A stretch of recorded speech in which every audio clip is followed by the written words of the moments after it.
Tamil news நேயர்களுக்கு வணக்கம். இன்றைய சிறப்பு நேர்காணலில் நம்மோடு இருந்திருப்பவர் மருத்துவர் மற்றும் அரசியல் விமர்சகர் டாக்டர் காந்தராஜ் சார். சார் வணக்கம். சார், நம்முடைய தமிழுக்கு ரொம்ப நீண்ட நாட்களுக்கு பிறகு ஒரு பேட்டி கொடுக்குறீங்க. மற்றற்ற மகிழ்ச்சி. முதல்ல உங்களை ஹெல்த் நலமா இருக்கீங்களா? ரெக்கவர் ஆயிட்டீங்களாங்க ஐயா? இப்போதைக்கு ஒன்றும் பிரச்சனை இல்லை. வயசு 84 ஆகுது. ஓகே. இதுக்கு மேலே உயிரோடு இருக்கிறதுலாம் அர்த்தம் இல்லை. சுற்றி இருக்கவங்களாம் கேட்க ஆரம்பிச்சிட்டாங்க, என்ன எப்போ அப்படின்றாங்க. அவசரப்படாதீங்க, போயிடுறேன்னு சொல்லி எல்லாத்திட்டையும் வாக்கு கொடுத்துருக்கேன். வாக்கை நிறைவேற்றிருக்கேன். இல்லை, நிச்சயமா எங்களுடைய நேயர்கள்லாம் நீங்க 100 ஆண்டு சிறப்பா நோய் நொடி இல்லாம வாழணும் அப்படிங்கிறதா விஷஸா இருக்கு. உயிரோட இருக்கிறதுக்கு காரணங்கள் வேணும். உயிரோட இருக்கிறதுக்காகவே இருந்துட்டு இருக்க கூடாது, அவ்வளவுதான். ஓகே ஐயா, இயக்குனர் மற்றும் பிரபல நடிகர் திரு பாக்யராஜ் அவர்கள் இன்றைய தினம் காலமாக இருக்கிறார். நேற்று கூட குஷ்பு அவர்களுடைய மகள் திருமண நிகழ்ச்சியில கூட அவர் பங்கேற்று இருந்திருக்கிறார் என்பது குறிப்பிடத்தக்கது. மாரடைப்பு ஏற்பட்டு மரணம் என்ற செய்தி இன்று காலை நமக்கு எல்லாருக்குமே அதிர்ச்சியூட்டும் செய்தியாக வந்திருக்கிறது. வயது 73. எப்படி பார்க்குறீங்க? அவருடன் நீங்கள் பயணித்த அனுபவங்கள்லாம் உண்டா? எப்படி பார்க்கல? எனக்கு ஒன்றும் அவனை பழக்கம் கிடையாது. அவர் படங்கள்லாம் நான் ரசித்து பார்த்துருக்கேன். மற்றபடி அவரை தொழில் ரீதியாகவோ இதுலேயோ சேலத்தில் ஒரு நிகழ்ச்சி எம்ஜிஆர் பாராட்டு விழா ஒன்று நடந்தபோது அதில் பாக்யராஜ், பாரதி ராஜா, ஹேமா மாலினி, கேஆர் விஜயா இவங்கெல்லாம் கலந்துக்கிட்டாங்க. எம்ஜிஆருக்கு பாராட்டு விழாவில் என்டி ராமராவ் எல்லாம் கலந்துக்கிட்டாங்க. எல்லாரும் வீட்டுக்கு வந்தாங்க. நிகழ்ச்சி முடிஞ்சதுக்கு அப்புறம் சேலத்தில் இருக்கிற எங்கள் வீட்டுக்கு அத்தனை பேரும் என்டி ராமராவ் அத்தனை வந்தாங்க. பாக்யராஜ் மாத்திரம் வரல. பாரதி ராஜா என்னை கேட்டார், என்னன்னாரு, தெரியாது அப்படின்னாரு. அதனால் அவரை சந்திக்கிற வாய்ப்புகள் எனக்கு கிடைக்கல. எதிர்பாராத சில சந்திப்புகள் தான். மற்றபடி எனக்கு அவர்கிட்ட ஒரு பழக்கம் இல்லை. அவர் படங்கள்லாம் நான் ரசித்து பார்ப்பேன். சொல்லணுன்னா அந்த ஒரு கை ஓசை படம் தான் நினைக்கிறேன். அதில் ஒரு தற்கொலை பண்ணிக்கிறதுக்கு ட்ரை பண்ணுவார். ரயில் தண்டவாளத்தில் படுத்துக்குவார். ரயிலில் தலை வச்சு செத்து போகிறதுன்னு தூரத்துலேருந்து ஹீரோயின் பார்த்துக்கிட்டு இருப்பாள். தண்டவாளத்தில் தலையை வச்சுக்குவார்.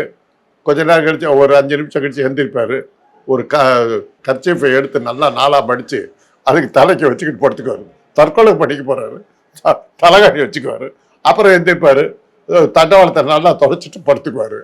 எல்லாம் முடிச்சதுக்கப்புறம் பார்த்தா ரயில் அடுத்த தண்டவாளத்தில் போயிட்டு இருக்கு. இந்த தண்டவாளத்தில் போவார். அது மாதிரி அந்த படத்தில் அந்த அவர் தற்கொலை முயற்சிகள்லாம் அவ்வளோ தமாஷா இருக்கும். ரொம்ப வேடிக்கையாக எடுத்திருப்பார். அது இன்னொரு இது என்னன்னாக்கா, கழுத்தில் கல்லை எல்லாம் கட்டிக்கிட்டு ஒரு கிணத்துல குதிப்பார் தற்கொலை பிடிக்கிறது. குதிச்சா முழங்கால் தண்ணி அப்படியே நின்றுட்டு இருப்பார். அப்புறம் அவங்க அப்பா இவர் ஏதோ ஒரு நல்ல காரியம் பண்ணிடுவார். இது ஒரு வேண்டுதல், முள்ளு இது ஆணி வச்ச செருப்பில் நடப்பார். அதை காலில் மாட்டிட்டு நடப்பார். அந்த செருப்பு அவங்க அப்பா மாட்டுவார். அப்போ அவர் நினச்சிக்குவார், சின்ன வயசில் பீடி குடித்தோன்னு சொல்லி அடித்த அப்போ இன்றைக்கி காலை பிடிக்கிறான் பாரு அப்படின்னு. அது மாதிரி சில காமெடி சீன்ஸ் எல்லாம் அவர் நிறையா பார்த்து ரசிக்கலாம். அந்த மாதிரி இது நான் ரொம்ப ரசித்து பார்த்த படம்னு எடுத்திங்கன்னா நிறையா இருக்குது, சொல்லலாம். நிறைய படங்கள் சொல்லலாம் உண்மையில். ஆனால் எனக்கு தாவணி கனவுகள் ரொம்ப பிடிக்கும்.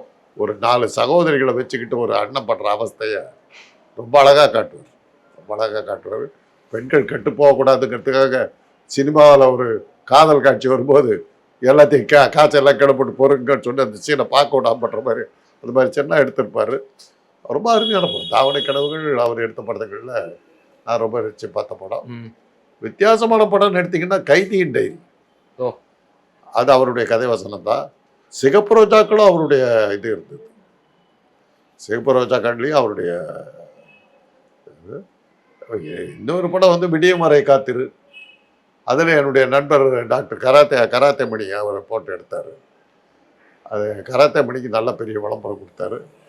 மணி என்னை கூப்பிடுவார், பாக்யராஜை பார்த்துட்டு வரலன்னா நான் போக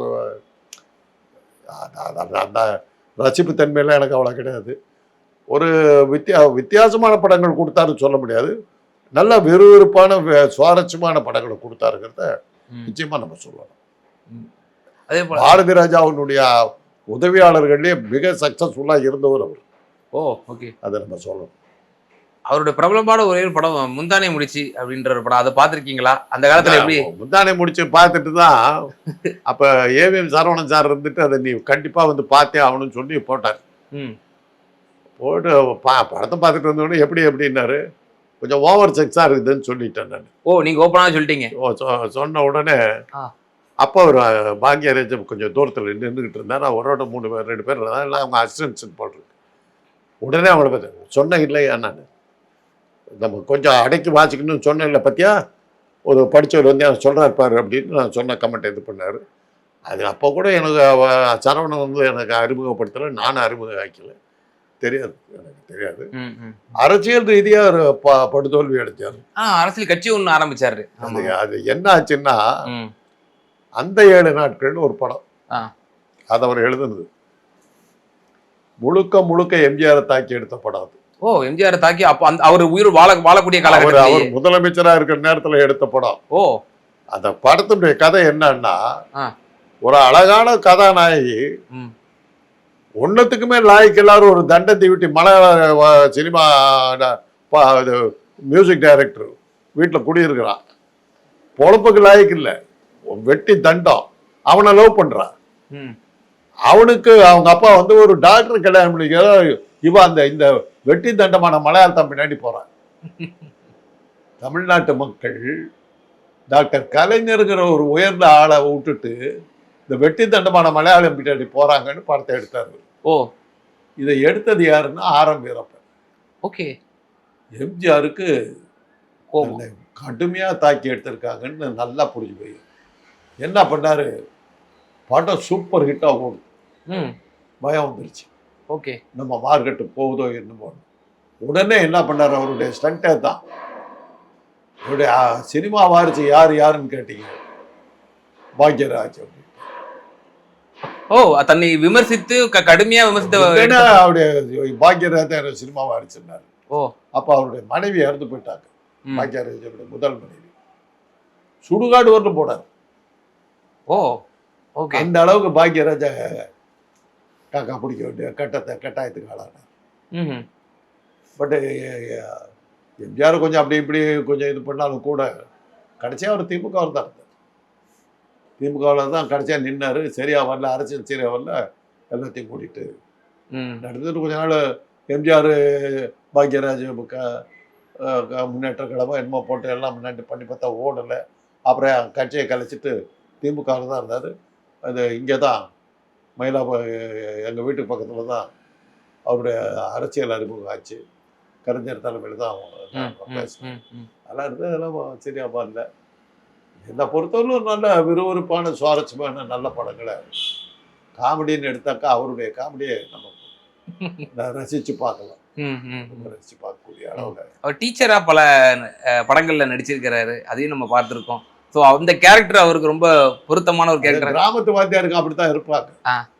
அது அந்த புத்தாண்டை முடிச்சல ஒரு சீன் வரும், அப்பா எப்போதான் எத்தனை மணிக்கா பெல் அடிப்பேன் அப்படின்னு ஒரு ஆள் வெளியில் வந்து ஒரு கிளாஸ் எடுத்துக்கு கத்திக்கிட்டே இருப்பான். யோ எதுக்கே கேட்டுக்கிட்டு மாட்டை சனைக்கு விட்னியா, டைம் தெரியல, நீ மணி அடிச்சாதான் 11 மணி ஆகும் தெரியும், நான் கூட்டிகிட்டு போகணும். இந்த மாதிரி சில சீன்ஸ் எல்லாம் வரும், நிறையா பார்க்கலாம். அது அதே மாதிரி சுவரில்லா சித்திரங்கள், யாரோ ஒரு புதுமுகத்தை வச்சு எடுத்து இது பண்ணார், எல்லாம் நடப்பாங்க. வித்தியாசமான படங்கள்னு சொல்ல முடியாது. கைதியின் டைரி கொஞ்சம் வித்தியாசமான படமாக இருந்தது. மற்றபடி சிகப்பு ரோஜாக்கள், அவருடைய பாரதி ராஜா அவருடைய படங்களுக்கு மெருகு கூட்டினது பாக்யராஜ் சொல்லுவாங்க. ஓகே சார், இப்போ நீங்க ஒரு சுவாரஸ்யமான ஒரு விஷயத்த சொன்னீங்க. எம்ஜிஆருக்கு விமர்சனம் பண்ணி எம்ஜிஆர் தாக்கி ஒரு படத்தை எடுக்கிறாரு. ஆனா எம்ஜிஆர் ஒரு பக்காவான ஒரு டாக்டிக்ஸ் பண்ணி என்னோட அடுத்த சினிமா வாரிசு பாக்யராஜ்னு அறிவிக்கிறாரு ஆகிறாரு அப்படின்னா, அப்ப அது ஒரு சூப்பரான டாக்டிக்ஸ். இப்ப இதே அந்த இடத்துல ஜெயலலிதா அம்மையாரோ அந்த மாதிரி யாராவது இருந்தாங்கன்னா பழிவாங்க தான் போயிருப்பாங்க. நிச்சயமா தொண்டர்களை விட்டு சூறையார் பண்ணிருப்பாங்க, தியேட்டர்ல படத்தை ஓட அடிச்சு நொறுக்கி இருப்பாங்க. அந்த மாதிரி நம்ம பல வரலாறு பார்த்துருக்கோம். அதனுடைய விளைவு வந்து ஆரம் வீரப்பன் ரொம்ப அவஸ்தைப்பட்டார். ரொம்ப அவஸ்தைப்பட்டார், நம்மளை தாக்கி எடுத்திருக்கா அப்படின்னு. நான் அந்த படத்தை பார்த்துட்டு வந்து எங்கள் அண்ணன் கிட்ட சொன்னேன், எம்ஜிஆரை இதை விட கேவலமாக காட்ட முடியாது அப்படின்னு. அவர் போய் பார்த்துட்டு எப்படிடா இப்படி சொன்ன நீன்னாரு. ம். பாலக்காட்டு மாதவன் யாரு? எம்ஜிஆர் தான் அப்படின்னு. அப்புறம் தான் எல்லாத்துக்கும் புரிஞ்சுது. அது எம்ஜிஆர் உடனே புரிஞ்சுக்கிட்டார், நம்மளை தாக்கி எடுத்திருக்கான் படத்தை. ம். ஒரு டாக்டருக்கு படித்த ஒரு பெரிய ஒரு நல்ல டாக்டர் வேண்டாம்னு சொல்லிட்டு ஒன்றத்துக்கு மேலே லாய்க்கெல்லாம் ஒரு தண்டை தீவிட்டு மலையாளத்தை பின்னாடி தமிழ்நாட்டு பெண்கள் போகிறாங்க. அதான் கதை. திரைப்படத்திலயும் அவ்வளவு அரசியல் தெளிவாக எடுத்துட்டார். ஓகே. தெளிவாக எடுத்துட்டார். அதுக்கப்புறம் தான் அவர் எம்ஜிஆர் பெயினாக சரண்டர் ஆகிட்டார். ஓ. சரண்டர் ஆகி அப்புறம் ஆனால் என்ன பண்ணாருன்னா, அவர் ஏதோ ஒரு நீதிக்கு தலைவணங்குன்னு ஒரு படம் எடுத்திருந்தார். அதில் ஒரு 60% படம் எடுத்திருந்தாங்க. அப்போ தான் அவர் இறந்துட்டார், முதலமைச்சராக போட்டார். படம் நின்று போச்சு. அந்த 60% இருந்த அந்த படத்தை வாங்கி மிச்சம் 40%க்கு அந்த மார்ஃபிங் இதெல்லாம் வச்சு அந்த அவர் வர காட்சியெல்லாம் போட்டு எடுத்து அவசர போலீஸ்னு ஒரு படத்தை எடுத்து விட்டார். அந்த மார்ஃபிங் சீனெல்லாம் சரியாக வரல, அதனால அந்த படம் சரியாக ஓடல. ஓ.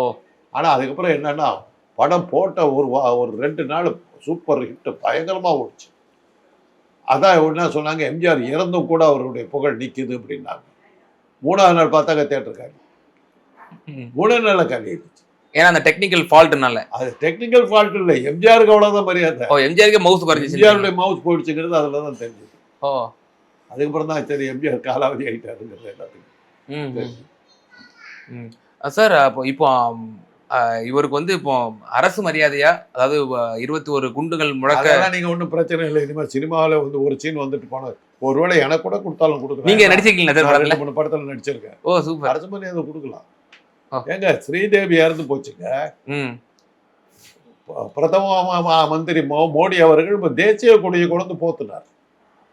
அவருக்காக தனியார் ஃபிளைட் எல்லாம் ஒன்று அனுப்பி விட்டு அம்பானி மூலியமா துபாயில இருந்து இங்க கொண்டு வர்றதுக்கு அரசு மரியாதை பண்ணி. அப்புறம் அப்படி இருக்கும்போது எப்படிப்பட்ட மரணம் என்பது நம்ம கேட்கறதுக்கு அருவருக்கத்தக்க இருந்துச்சு. அவர்கள் மது அருந்தி பிறகு அந்த டேப்ல விழுந்து என்னென்ன மாதிரி இன்னைக்கு வந்து யாருக்கு தெரியாத விஷயம். ஆமா ஆமா ஆமா, யாருக்கு தெரியாத விஷயம். ஆமா, பெரிய இன்சூரன்ஸ் அமௌண்ட் வந்து கைமாறுறதான் சொன்னாங்க. அதுக்கு பிரதம மந்திரி கொடி எடுத்துட்டு வந்து போத்தினார், தேசிய கொடி.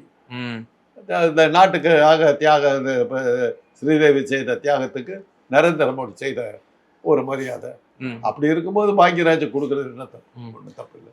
இனிமே எந்த சினிமா நடிகர் இருந்தாலும் அரசு மரியாதை. முந்தானி முடிச்ச மாதிரியான படங்கள்லாம் அப்போ வரும்போது சென்சார் போர்டு வந்து எப்படி அனுமதி கொடுத்துச்சு? அது வந்து A+ கேட்டகரி அந்த மாதிரிலாம் கேட்டகரிலாம் பிரிக்கலையா அந்த சமயத்தில்? அது ஏவிஎம் கொஞ்சம் பவர்ஃபுல் இல்லை, அவங்க தன்னுடைய செல்வாக்கு பயன்படுத்தி இருக்கிட்டாங்க. ஓஹோ. கொடுத்தாக்க கூட்டம் ஜாஸ்தி தாங்க வரும். கொடுத்தாலும் கூட்டம் ஜாஸ்தி வருமா? ஆமா, அலோவ் பண்ணக்கூடாதுல்ல, சிறுவர்கள் விஷயம் இருக்குதுன்னு சொல்லிட்டு வந்துருவாங்க. கொடுத்தாவே படத்துக்கு விளம்பரம் தான். தாய்மார்கள் வரமாட்டாங்கிறது ஒரு பயம் இருந்தது. அதெல்லாம் அந்த காலம். அது அந்த முந்தானை முடிச்சல தான் சொல்லுவாங்க. கோவை சார்லாம் சொல்லுவோம், அந்த படம் ஒன்று வந்துருக்குது, அசோக மஞ்சுளா ரவுஸ் பண்ற காட்சி 1/2 மணி நேரம் ஓடுதா, போய் பார்க்கலாமா அப்படின்னு. முந்தானை முடிச்சு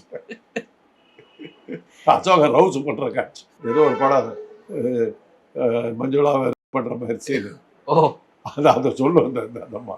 அப்போ அந்த அளவுக்கு போயிடுச்சு. தாய்மார்களும் அதுக்காக வர ஆரம்பிச்சிட்டாங்க. Okay okay. அப்புறம் தான் இப்போ யாரும் அடல் சொல்லிங்கிறத பற்றி யாரும் கவலைப்பட்டுருக்கு.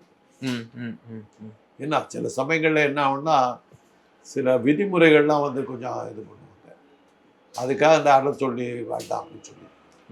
மற்றபடி அடல் சொல்லி கொடுக்கறதுனால என்ன? இப்போ இந்த காலத்தில் இருக்கக்கூடிய அந்த கட்டுப்பாடுகள்லாம் அந்த காலத்தில் கிடையாது. 70s 80s எல்லாம் கிடையாதுன்றீங்க. எந்த கட்டுப்பாடு? அதாவது விச் மீன்ஸ் இப்போ வந்து இப்போ நீங்கள் உதாரணத்தை சொல்லுவீங்க, எப்போவுமே அனிமல் மாதிரியான படம்லாம் போய் பாருங்க எப்படி இருக்கு, இவ்வளவு கேவலமாக எடுத்து வச்சிருக்காங்கன்னு சொல்லுவீங்க. அந்த மாதிரி இப்போ நீங்கள் A+ கேட்டகரிக்கு நிகரான படங்கள் தான் இந்த முந்தானி முடிச்சு போன்ற படங்கள்லாம் இருக்கு. அப்போ அந்த காலத்தில் இப்போ சிறார்கள், பெண்கள் இவங்கெல்லாம் பார்க்கக்கூடாது அப்படிங்கிற கட்டுப்பாடெல்லாம் கிடையாதா? அப்போ அந்த காலத்தில் முந்தானி கேளோ குடும்ப கௌரவம்னு ஒரு படம் வந்ததுங்க. அதில் ஈவி சரோஜா நடித்தாங்க. வேற சாவித்திரிலாம் கூட நடித்த படம். இந்த ஈவி சரோஜா ஒரு சேர் வந்து இப்படி எந்திரிக்கும் போது அவங்க முந்தானி கீழே விழுவும். அதை நிதானமாக அந்த பொண்ணு திருப்பி போட்டுட்டு போகும். அவ்வளோதான் சீனு. எல்லா பத்திரிகைன்னு அதுதான் ஹைலைட். முந்தானியை கீழே விட்டு கிறங்க வைக்கிறார். படமே அதுக்கு தான் ஓடிச்சு.